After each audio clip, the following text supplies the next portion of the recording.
No loud music, no fake air drumming to open the show today. Just sad day. To me, this is the saddest day in Islander franchise history.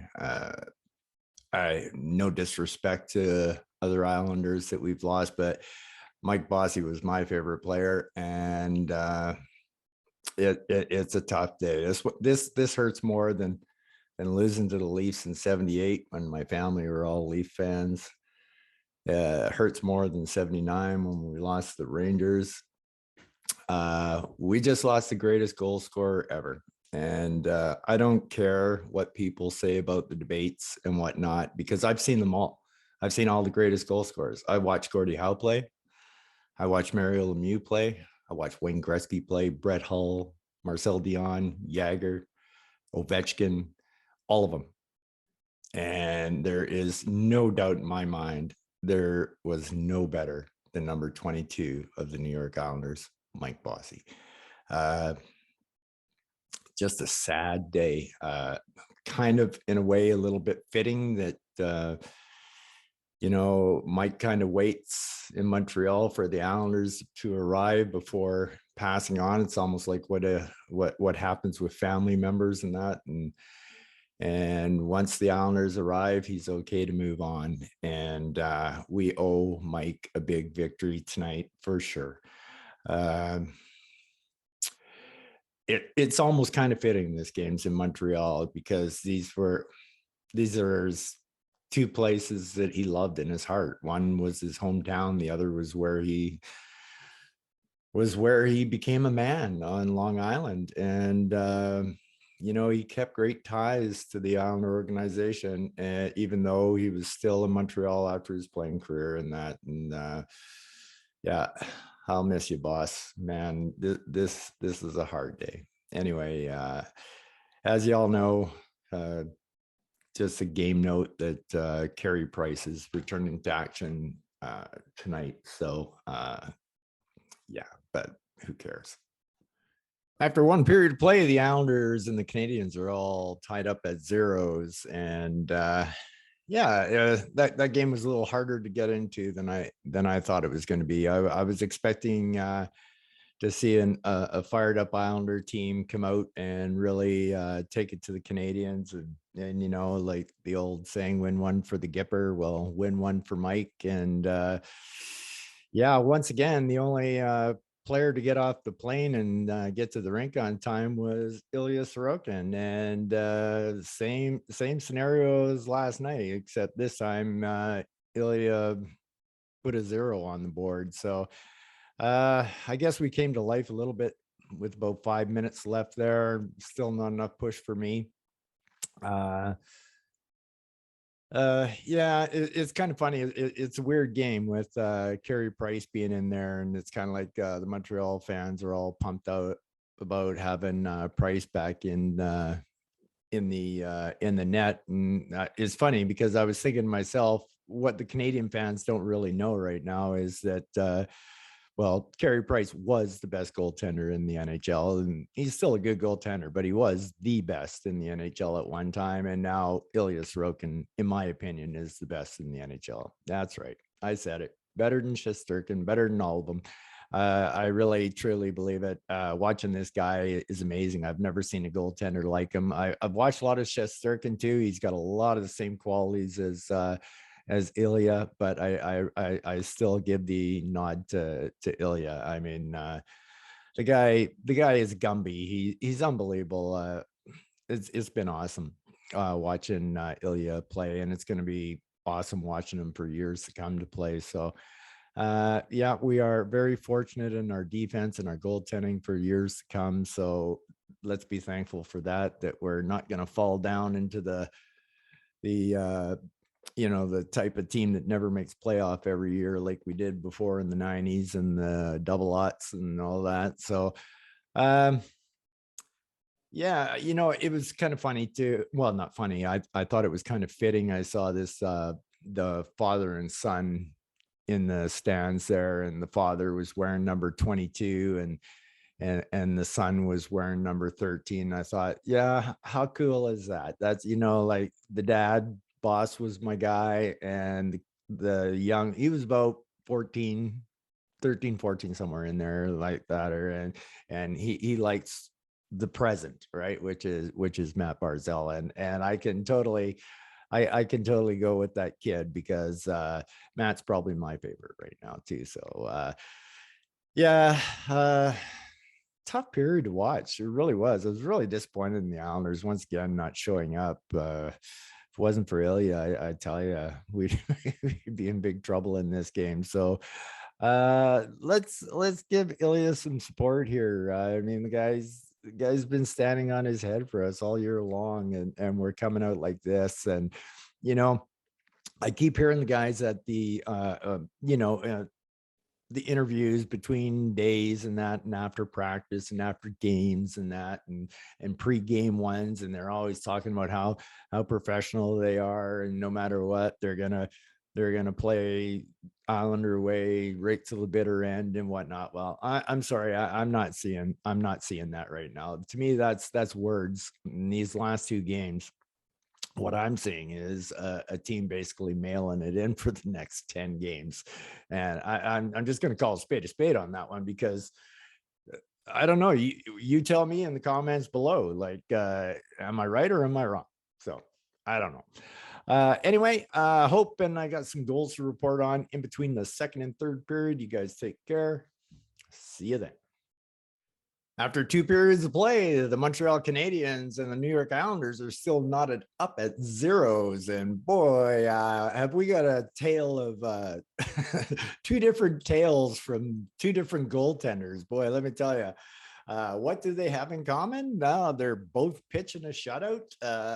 What don't they have in common? Well, Ilya Sorokin's had 30 shots and Carey Price's have 12. So talk about stealing the show for from the return of Carey Price. But I guess in Montreal's eyes, it's a great debut, because he's pitching a shot after two periods of play. But in all honesty, out of those 12 shots, I can't think of one that could have been a goal, where I think 20 of Ilya's 30 saves were fantastic. It was just like, oh my God, great save. Oh, great save. Oh, great save. Oh, great save.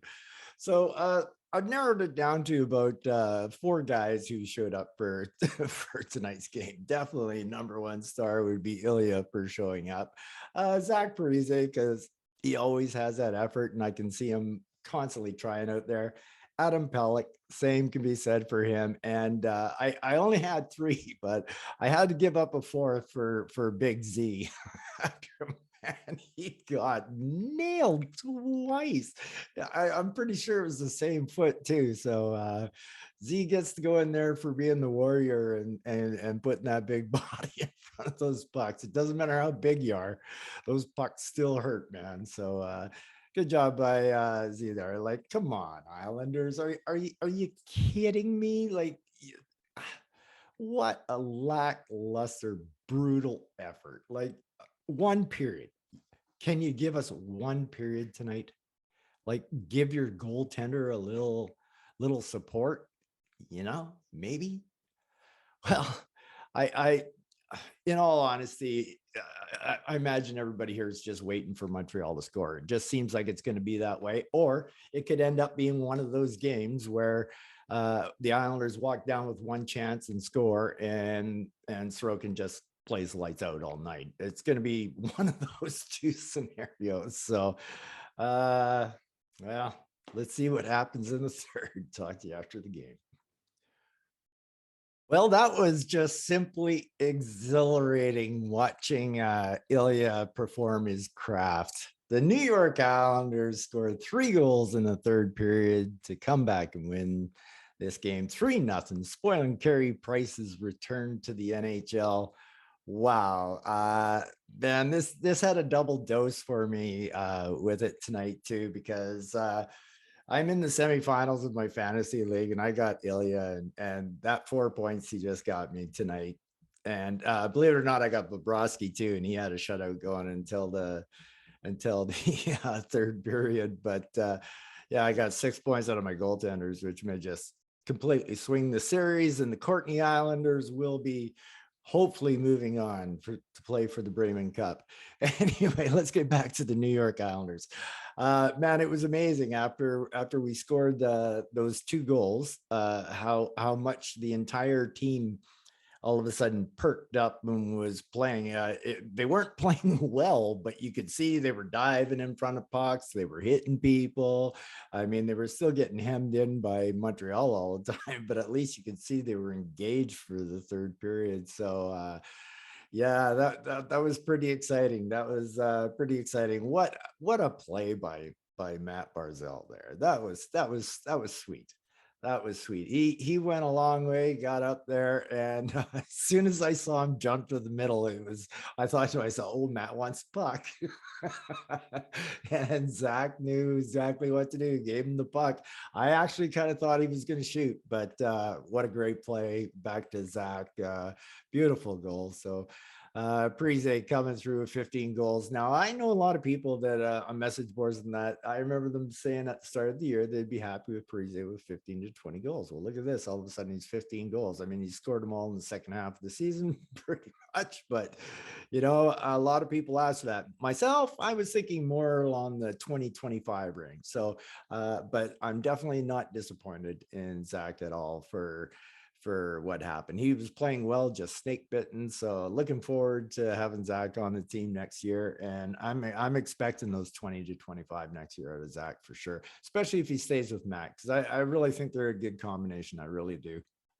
And Bella's also chipped in an assist on that goal as well. And then wow, nice pass by Brock Nelson over to Noah Dobson, and what a beautiful shot. I could kind of see before he shot that it was kind of angled up, that I could see if he put it through that defenseman's legs, there was a whole bunch of stuff a whole bunch of area to the net that was open. And lo and behold, where did he go? Right between the legs, and Price didn't have a hope. Not only that, he fucking sorry, he tinged her right off the goalpost. And in. I don't even know how to beep that out, but oh well, I guess I'm gonna have to leave it. So anyway, so the Islanders go up 2-0. It's looking great, and the excitement level is going, realizing I can also come back in fantasy if Ilya gets a shutout. But we all know what Ilya's lost, like 3 shutouts in the last minute this year, or like in the last 2-3 minutes of a game, and that the Islanders really let him down. And so I was kind of expecting that would happen too. So I was pretty happy we got a pretty quick empty net goal, and it was Deadeye Dick, Brock Nelson. he seems to remember once upon a time we couldn't score an empty net goal to save our life, but Brock seems dialed in on those empty netters now. So great play by Anders, got it over to him, and a sweet play by Paul Mary on that. That puck came out from the corner, very odd from Pellick, and the way Paul Mary lifted his leg to get around to get into it. He was surprised it got through. I was surprised it got through. I thought we might be in trouble on that pass, and but it got through, and then Palms just made a quick feed right up to Anders, and very nice empty net goal. So great job by the Islanders. Come back, win 3-0. So happy for Ilya with his 7th shutout of the year. And I feel vindicated. I mean, it's right on tape, and everybody knows that I do these basically right after I watch. So I had no way of knowing that Ilya was going to get a shutout, but I said at the start of the game that this game was a game of 2 goaltenders, one who used to be the best goaltender in the NHL and one who is the best goaltender in the NHL right now. And I stand by my words. I absolutely stand by my words 100%. New York Islanders are so lucky to have Ilya Sorokin on their team. I tell you that, man. The guy's worth his weight in gold. I would yeah, if I had to, I'd pay him 10 million like they were paying Price and those guys back then, because I know he's the way he keeps care of himself. He's not. I'm hoping, knock on wood, that he doesn't get injured or anything. But yeah, he's just fantastic. He's unbelievable. Okay, so let's talk about the rest of the guys tonight. So I talked already in depth about Zach Parise. So a really good game by Zach, keeping his goal scoring going, 15 goals. Great job. Really great job. And Bailey, he didn't hurt us tonight. So that's a good thing for him. So still a couple of bonehead plays out there though, but a whole bunch of other people had a whole bunch of bonehead plays too. So he definitely wasn't without company tonight, that's for sure. Matt Barzal just he kind of seemed to crank it up in the third once that first goal was scored, and then he got going. So got going a little bit better than he had been. He was more engaged. The whole team was way more engaged once we scored that first goal. It was like a complete turnaround. And even though, like I said, we got dominated after those two goals were scored, but you could just see how much more engaged everybody was. And Matt Martin stirring up a fuss after the end of the game, just doing his job. So overall, I didn't think the fourth line was very good tonight. I thought they got hemmed in a ton. Pucks that could have gotten out that didn't get out. And as for Bo tonight, well, the one thing I could see about Bo tonight was definitely the effort level was there. But unfortunately, effort level doesn't match results a lot of times. Like there was the effort level that Zach Parise was giving without scoring, and a difference between the effort Bo gave tonight and not scoring. if that makes any sense.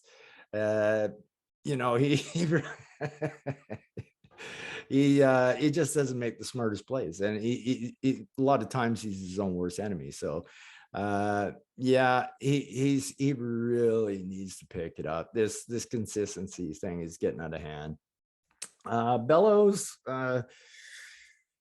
you know, I don't want Bellows to come out of the lineup. I want both Bellows and Wallstrom in the lineup, and I don't want to see either one of them come out. But one good thing I saw about Bellows tonight, even though he wasn't getting a lot of things going, but that a lot of that had to do with his line mates too. Zach and Bars weren't exactly flying either. So, but was his hitting, and he continues to hit. If he's not contributing, and he still has that willingness to want to shoot the second he gets the puck, which I still love. So not the greatest of games from Bellows, but man, you have to give him a break. This guy is like 8 games off, in for 2, off for 10 games, in for 4. So yeah, so good game then, I guess, Bellows. I guess that's what I'm trying to say. Palmieri, wow, here's a weird one. He makes a great play on that empty net goal, but I think it was late in the second period, and I heard his name called by Brendan. And I thought to myself, I go, is that the first time I've heard his name called tonight? Now you guys, you have to understand, I smoke a bit of pot, right? So like sometimes I wonder, and I go like, and I go, no, man, he was absolutely zero engaged in the first 2 periods. And like I said, the whole team came to life once we scored that goal. So yeah, so that was yeah, so that's what we have for Palmieri. Wallstrom, man, I see a lot of those stupid little plays that Barry sees. So disappointing because I'm a huge Wally fan, and I want him to get going. But man, there was a couple of really bonehead, stupid plays where there was an easier out, like a lot easier out. And yeah, so that is a bit troublesome. Hopefully some guys, they turn it around after a while. So as for Anders, nice play on the empty net goal. Like I said, overall the team really didn't play that well, so I don't really have a whole lot of good things to say about all the Islanders tonight. So I can do the same thing about Brock Nelson, right? So Nelson once again walks out with a 2-point night, just like he did last night. So 4 points in 2 games, and he really didn't play well. I mean, he didn't.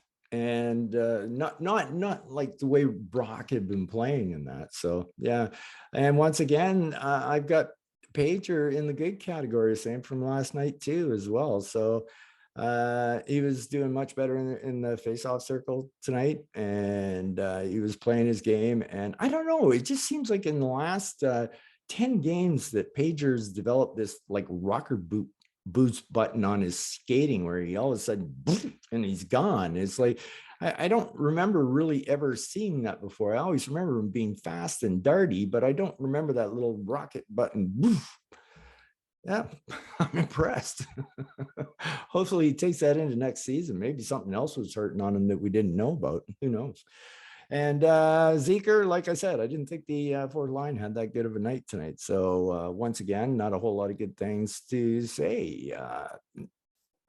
Nothing really bad, but man, guys were hemmed in pretty much the whole game. So, you know, that's not what the fourth line on the Islanders does. So that's what you do to them, not them do to you. So time to pick her up, boys. And Adam Pelech, like there was a time late in the game there where the puck got dumped in from a long ways away, and the only person back was Pelech, and there was two Canadians right on his back, and they were all chasing for the puck in the corner. And Pelech arrives there alone, takes them both on, and comes out with the puck. Like that was so dangerous. All they had to do is poke it away from him. The other guy would have been free to do whatever he wanted with it. And it was just amazing. Like his defensive plays, game after game after game after game after game, are simply amazing. And he's playing with a lot of offensive confidence too. So I don't know where we'd be without Adam Pelech on this team. It's great to have two franchise defensemen, one in Dobson as well, who, wow, what a great shot. Way to get off the schneid. It's been a long time since he scored a goal. What did Brendan say tonight? 23 games. I find that hard to believe because he was scoring at a good rate there. But I guess, yeah, could be. This season's went really fast because the games were compacted so quick. So, yeah, I guess it could fly by in a hurry when you're playing 4 games a week. And so that adds up pretty quick. So, yeah, but so great shot by Dobby. So intelligent. Like that was the way to shoot it, right between those legs, and he did that and picked the corner. It was a thing of beauty, absolutely. And Andy Green, I'm noticing with when I stopped doing the podcast, when I went to the long-term pain clinic for 3 months there. I was high on Andy. Andy was playing really underrated and really great hockey. But while I was away and I was watching the games, I was noticed like he's starting to make a lot more errors than he used to make. And I'm starting to get a little bit concerned about the age thing with Andy. So he still is solid in a whole lot of ways, but I've been seeing a lot of uncharacteristic giveaways and things from Andy, that especially in the second half of the season here. So I don't know. I guess if he wants to come back, I have to see how the summer shapes up as well. I thought Ryan Pulock had a good game too. He's using his body extremely well out there tonight, and he was trying to create offense and give some good outlet passes to get things going. Grant Hutton, once again, I talked about this last night. It just seems there's a lot of rookie mistakes by him out there tonight, which resulted in us being hemmed into our own end. And on the flip side, I saw a couple of really great poke checks he made that could have been a very dangerous situation for the Islanders if he didn't make these great plays. So I guess I'm going to try to write it off, like I said last night, to rookie mistakes. Even though he's older, that's what I'm going to do. So and how about Big Z putting his body on the line tonight like he did, man? Like he was a hurting unit by the time this was all done. You gotta love the big guy. So yeah, great job, Z. Body taking a beating. And then Ilya Sorokin, what can you say that I already haven't said? To me, he is the best goaltender in the NHL. 7 shutout of the year, 44 saves. It's a new high for him. 44 saves in a game. And the guy just continues to impress. He's amazing. And like I said, we're so lucky to have him. So anyway, Pretty exciting game tonight. Finally happy to do. I came in bad with a 6-3 loss, and it feels much better leaving this game on a 3-0 win over the Montreal Canadiens. So you guys all out there, you take care and peace out.